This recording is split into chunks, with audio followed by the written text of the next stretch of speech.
So நம்ம control system start பண்ணுறோம். Basics of control system பார்த்திங்கன்னா இது ஒரு இன்டெக்ரல் ஃபார்ம். இதில் வந்து சப்சிஸ்டம்ஸ் இருக்கும். Assemble for the purpose of controlling the output of the process.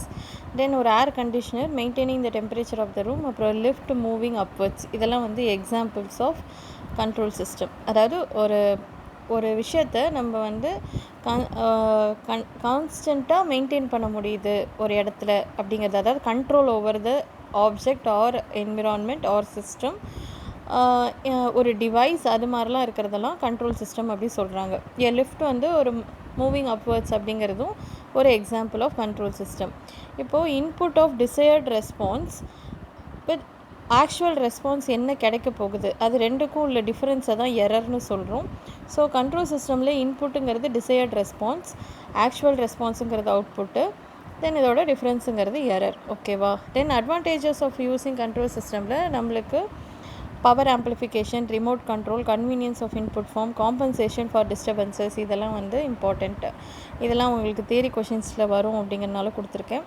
Next வந்து இப்போது சிஸ்டம் ரெஸ்பான்ஸ் கேரக்டரிஸ்டிக்ஸில் மெயினாக ஒரு எலிவேட்டர் மீன்ஸ் லிஃப்ட் இல்லையா? இப்போது நம்ம வந்து வி ஸ்விட்ச் டு 4th ஃப்ளோர் பட்டன் அப்படின்னா நம்ம ஸ்ட்ரெயிட்டாக 4th ஃப்ளோர் போயிட மாட்டோம். கிராஜுவலாக 1 2 3 அப்படி தான் போகும் இல்லையா? அப்போது இந்த இடத்துல ஸ்டடி ஸ்டேட் ஒன்று இருக்குது. தென் நம்ம இன்புட் வந்து நம்மளுக்கு ஸ்ட்ரெயிட்டாக இருந்தாலும் அந்த எலிவேட் ஆகுது இல்லையா, அந்த ரெஸ்பான்ஸ் இருக்கு இல்லையா?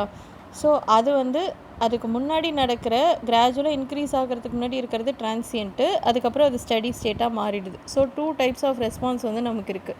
Transient response, study state response. இதுதான் ஒரு எக்ஸாம்பிள் கொடுத்துருக்காங்க. கிரவுண்ட் ஃப்ளோர்லேருந்து எலிவேட்டருக்கு போகும்போது நம்ம போகிற ப்ராசஸ் இதுதான். எல்லா சிஸ்டம்லேயுமே நம்மளுக்கு 2 விதமாக இருக்கும்.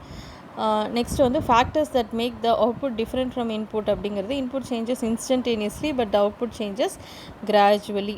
ஓகேவா? இதெல்லாம் வந்து factors that influencing input and அவுட்புட்டோட டிஃப்ரென்ஸ் அது மாதிரி கொடுத்துருப்பாங்க. தியரி கொஷின்ஸில் எப்படி வேணால் கொஷின்ஸ் வரும். ஸோ நீங்கள் கொஞ்சம் பார்த்து அட்டென்ட் பண்ணுங்கள்.